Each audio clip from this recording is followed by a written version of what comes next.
Olá, amados irmãos e irmãs, na nossa devocional de hoje, Andando com Jesus, Marcos capítulo 1, os versos 21 ao 28. Vamos fazer a leitura juntos? Abra sua Bíblia então lá. Diz-nos assim: Depois entraram em Cafarnaum e logo no sábado foi ele ensinar na sinagoga. Maravilharam-se da sua doutrina, porque os ensinava como quem tem autoridade e não como os escribas. Não tardou que aparecesse na sinagoga um homem possesso de espírito imundo, o qual bradou: Que temos nós contigo, Jesus Nazareno? Vieste para perder-nos? Bem sei quem és, o Santo de Deus. Mas Jesus o repreendeu, dizendo: Cala-te e sai desse homem. Então o espírito imundo, agitando-o violentamente e bradando em alta voz, saiu dele. Todos se admiraram, a ponto de perguntarem entre si: Que vem a ser isto? Uma nova doutrina? Com autoridade ele ordena aos espíritos imundos e eles lhe obedecem. Então correu célere a fama de Jesus em todas as direções, por toda a circunvizinhança da Galileia. Bom, aqui Jesus então está na cidade de Cafarnaum e, como era o seu costume, ia à sinagoga toda semana. Então, como ele já era também reconhecido como um mestre, um rabi, lhe deram a palavra. E ele então pega a palavra e explica, e ensina, e expõe a palavra de Deus. Ele não faz como faziam os escribas, não é? Que os escribas simplesmente pegavam os rolos da lei, liam a palavra, e o comentário que faziam era apenas uma repetição do comentário de outros mestres, escribas anteriores a eles. Jesus não. Jesus vinha e expunha, e pregava, e ensinava, e mostrava a verdade de Deus, não é? Interpretava as Escrituras para aqueles seus ouvintes. Isso então maravilhava aqueles que estavam ouvindo, demonstrando então a autoridade de Jesus, o conhecimento de Jesus a respeito do próprio Deus, da palavra. Então, isso deixava com que aqueles ouvintes se maravilhassem, ficassem impressionados com a palavra de Jesus, a presença de Jesus, o ensino de Jesus, a sua doutrina. Mas então, enquanto ele estava ensinando, apareceu lá na sinagoga um homem possesso de espírito imundo. E esse homem chegou então ali na presença de todos e, se dirigindo a Jesus, disse: Que temos nós contigo, Jesus Nazareno? Vieste para perder-nos? Você veio aqui para nos condenar, para nos julgar e acabar conosco? Não é? Parece que veio antes do tempo, não é? Mas esse espírito imundo, este homem possesso de espírito imundo, diz assim: Bem sei que és o Santo de Deus. Os demônios, além de existirem, eles conhecem a Deus, não é? Eles não são ateus, eles sabem que Deus existe, não é? E então foi isso que ele faz, a pergunta que esse demônio fez para Jesus, não é? Veio ali para enfrentar Jesus, afrontar Jesus, que estava ensinando a palavra, não é?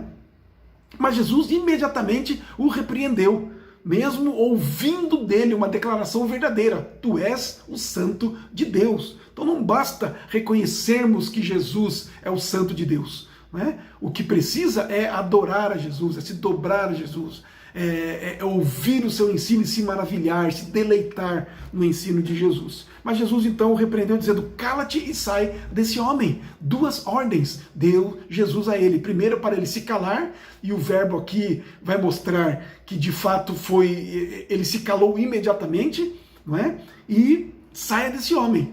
Então foi o que aconteceu na sequência, não é? Então o espírito imundo, agitando-o violentamente e bradando em alta voz, saiu dele. Não é? Por isso, então, veio agora o versículo 27, a outra maravilha, né? Eles se maravilharam novamente, eles admiraram, não é? Esta ação de Jesus, o poder de Jesus. Então, Jesus demonstra aqui nesse texto, nesse evento, Marcos registra aqui, que eles se maravilharam da palavra de Deus, do poder de Deus, não é? Da palavra, do ensino, não é? Jesus, então, da sua teoria, não é? falando exatamente o que deveria ser pregado, ensinado, mas também o seu poder, a sua prática, a sua ação, atitude, e tudo isso com autoridade, né? Autoridade do próprio Deus, autoridade do próprio Pai, porque é o que de fato faz a palavra. Ela vem com autoridade, não é mesmo? Então, o final diz aqui que a fama de Jesus foi reconhecida por todos os lugares. Então, alguns ensinos aqui para nós, aplicando para nós. Em primeiro lugar, a pergunta que fica: nós nos maravilhamos com o ensino de Jesus?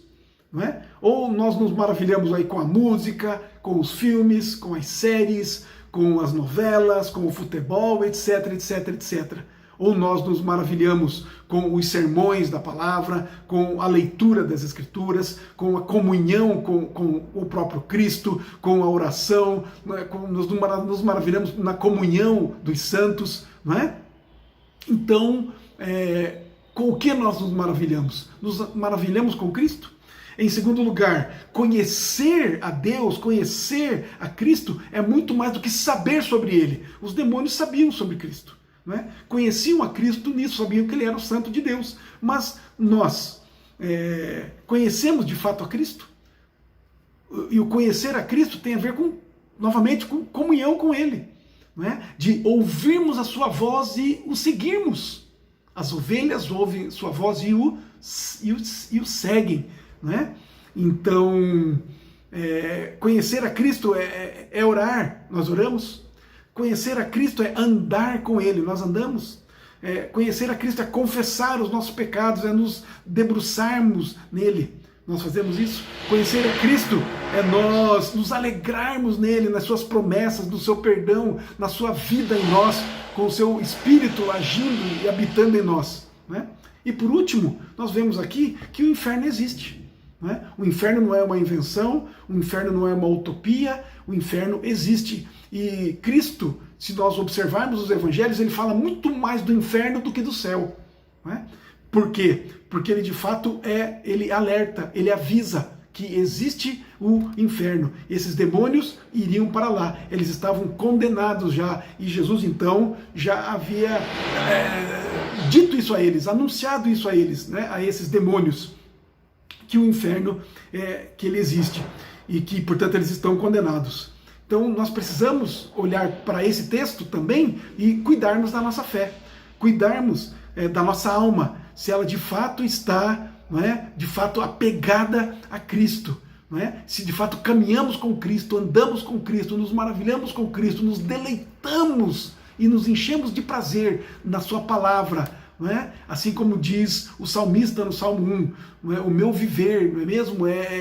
Eu me deleito, eu tenho prazer na tua lei, e nela eu medito de dia e de noite. Que seja assim, então, conosco, que olhemos para esse texto e nos maravilhemos com o poder do Senhor, do seu ensino, da sua palavra, da sua autoridade, não é? E em fazer todas as coisas, em subjugar todo e qualquer poder sobre ele, e nos maravilhemos, tenhamos essa comunhão linda, gostosa, preciosa com o nosso Senhor Jesus, e da sua presença, pela sua palavra, cuidemos da nossa fé, cuidemos da nossa alma, no poder da sua palavra, no poder do seu Santo Espírito, em nome de Jesus.